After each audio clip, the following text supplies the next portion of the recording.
Hi, let's spend a few minutes reading God's Word. Genesis chapter 17, Abraham and the covenant of circumcision. When Abram was 99 years old, the Lord appeared to Abram and said to him, I am God Almighty. Walk before me and be blameless, that I may make my covenant between me and you and may multiply you greatly. Then Abram fell on his face, and God said to him, Behold, my covenant is with you, and you shall be the father of a multitude of nations. No longer shall your name be called Abram, but your name shall be Abraham, for I have made you the father of a multitude of nations. I will make you exceedingly fruitful, and I will make you into nations, and kings shall come from you. And I will establish my covenant between me and you and your offspring after you throughout their generations, for an everlasting covenant to be God to you and to your offspring after you. And I will give to you and to your offspring after you the land of your sojournings, all the land of Canaan, for an everlasting possession, and I will be their God. And God said to Abraham, As for you, you shall keep my covenant, you and your offspring after you throughout their generations. This is my covenant which you shall keep between me and you and your offspring after you. Every male among you shall be circumcised. You shall be circumcised in the flesh of your foreskins, and it shall be a sign of the covenant between me and you. He who is 8 days old among you shall be circumcised. Every male throughout your generations, whether born in your house or bought with your money from any foreigner who is not of your offspring, both he who is born in your house and he who is bought with your money shall surely be circumcised. So shall my covenant be in your flesh, an everlasting covenant. Any uncircumcised male who is not circumcised in the flesh of his foreskin shall be cut off from his people. He has broken my covenant. And God said to Abraham, As for Sarai your wife, you shall not call her name Sarai, but Sarah shall be her name. I will bless her, and moreover I will give you a son by her.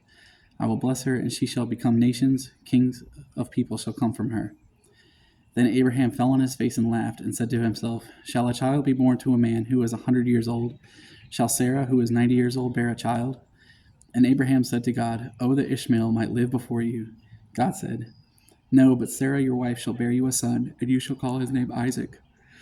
I will establish my covenant with him as an everlasting covenant for his offspring after him. As for Ishmael, I have heard you. Behold, I have blessed him, and will make him fruitful and multiply him greatly. He shall father 12 princes, and I will make him into a great nation. But I will establish my covenant with Isaac, whom Sarah shall bear to you at this time next year. When he had finished talking with him, God went up from Abraham. Then Abraham took Ishmael his son, and all those born in the house, and bought with his money every male among them of Abraham's house, and he circumcised the flesh of their foreskins that very day, as God said to him. Abraham was 99 years old when he was circumcised in the flesh of his foreskin, and Ishmael his son was 13 years old when he was circumcised of the flesh of his foreskin. That very day Abraham and his son Ishmael were circumcised, and all the men of his house, those born in the house and those bought with money from a foreigner, were circumcised with him. Chapter 18. And the Lord appeared to him by the oaks of the Mamre, as he sat at the door of his tent in the heat of the day. He lifted up his eyes and looked, and behold, 3 men were standing in front of him. When he saw them, he ran from the tent door to meet them and bowed himself to the earth and said, O Lord, if I have found favor in your sight, do not pass by your servant. Let a little water be brought, and wash your feet, and rest yourselves under the tree, while I bring a morsel of bread that you may refresh yourselves, and after that you may pass on, since you have come to your servant. So they said, Do as you have said. And Abraham went quickly into the tent to Sarah and said, Quick, 3 seahs of fine flour, knead it and make cakes. And Abraham ran to the herd and took a calf, tender and good, and gave it to a young man, who prepared it quickly. Then he took curds and milk and the calf that he had prepared, and set it before them, and he stood by them under the tree while they ate. They said to him, Where is Sarah your wife? And he said, She is in the tent. The Lord said, I will surely return to you about this time next year, and Sarah your wife shall have a son. And Sarah was listening at the tent door behind him. Now Abraham and Sarah were old, advanced in years. The way of woman had ceased to be with Sarah. So Sarah laughed to herself, saying, After I am worn out, and my Lord is old, shall I have pleasure? The Lord said to Abraham, Why did Sarah laugh and say, Shall I indeed bear a child, now that I am old? Is anything too hard for the Lord? At the appointed time I will return to you about this time next year, and Sarah shall have a son. But Sarah denied it, saying, I did not laugh, for she was afraid. He said, No, but you did laugh. Then the men set out from there, and they looked down towards Sodom. And Abraham went with them to set them on their way. The Lord said, Shall I hide from Abraham what I am to do? seeing that Abraham shall surely become a great and mighty nation, and all the nations of the earth shall be blessed in him. For I have chosen him, that he may command his children and his household after him to keep the way of the Lord by doing righteousness and justice, so that the Lord may bring to Abraham what he has promised him. Then the Lord said, because the outcry against Sodom and Gomorrah is great, and their sin is very grave, I will go down to see whether they have done altogether according to the outcry that is to come to me, and if not, I will know. So the men turned from there and went toward Sodom, but Abraham still stood before the Lord. Then Abraham drew near and said, will you indeed sweep away the righteous with the wicked? Suppose there are 50 righteous within the city. Will you then sweep away this place and not spare it for 50 righteous who are in it? Far be it from you to do such a thing, to put the righteous to death with the wicked, so that the righteous fare as the wicked. Far be that from you. Shall not the judge of all the earth do what is just? And the Lord said, if I find at Sodom 50 righteous in the city, I will spare the whole place for their sake. Abraham answered and said, behold, I have undertaken to speak with the Lord, I who am but dust and ashes. Suppose 5 of the 50 righteous are lacking. Will you destroy the whole city for lack of 5? And he said, I will not destroy it if I find 45 there. Again he spoke to him and said, suppose 40 are found there. He answered, for the sake of 40 I will not destroy it. Then he said, oh, let not the Lord be angry, and I will speak. Suppose 30 are found there. He answered, I will not do it if I find 30 there. He said, behold, I have undertaken to speak to the Lord. Suppose 20 are found there. He answered, for the sake of 20 I will not destroy it. Then he said, oh, let not the Lord be angry, and I will speak again but this once. Suppose 10 are found there. He answered, for the sake of 10 I will not destroy it. And the Lord went his way when he had finished speaking to Abraham, and Abraham returned to his place. Chapter 19. God rescues Lot. The 2 angels came to Sodom in the evening, and Lot was sitting in the gate of Sodom. When Lot saw them, he rose to meet them and bowed himself with his face to the earth and said, my lords, please turn aside to your servant's house and spend the night and wash your feet. Then you may rise up early and go on your way. They said, no, we will spend the night in the town square. But he pressed them strongly, so that they turned aside to him and entered his house. And he made them a feast and baked unleavened bread, and they ate.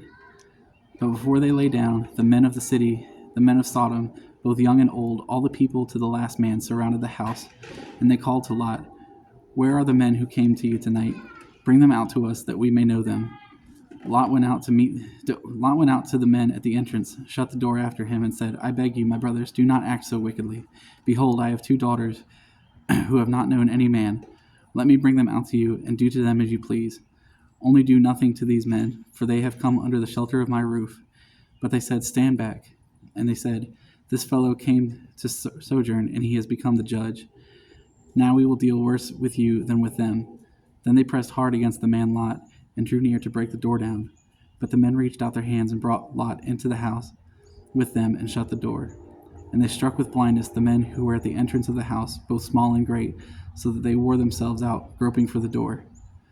Then the men said to Lot, have you anyone else here, son-in-law, sons, daughters, or anyone you have in the city? Bring them out of the place.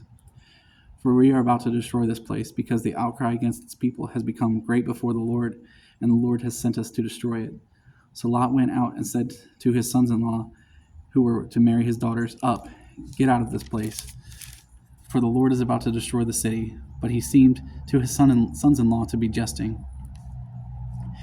As morning dawned, the angels urged Lot, saying, up, take your wife and your 2 daughters who are here, lest you be swept away in the punishment of the city. But he lingered. So the men seized him and his wife and his 2 daughters by the hand, the Lord being merciful to him, and they brought him out and set him outside the city. And as they brought them out, one said, escape for your life. Do not look back or stop anywhere in the valley. Escape to the hills, lest you be swept away. And Lot said to them, oh no, my lords. Behold, your servant has found favor in your sight, and you have shown me great kindness in saving my life. But I cannot escape to the hills, lest the disaster overtake me and I die. Behold, this city is near enough to flee to, and it is a little one. Let me escape there. Is it not a little one? And my life will be saved. He said to him, behold, I grant you this favor also, that I will not overthrow the city of which you have spoken. Escape there quickly, for I can do nothing till you arrive there. Therefore the name of the city was called Zoar. The sun had risen on the earth when Lot came to Zoar, when the Lord rained on Sodom and Gomorrah sulfur and fire from the Lord out of heaven, and he overthrew those cities and all and all the valley, and all the inhabitants of the cities, and what grew on the ground. But Lot's wife behind him looked back, and she became a pillar of salt. And Abraham went early in the morning to the place where he had stood before the Lord, and he looked down toward Sodom and Gomorrah, and toward all the land of the valley.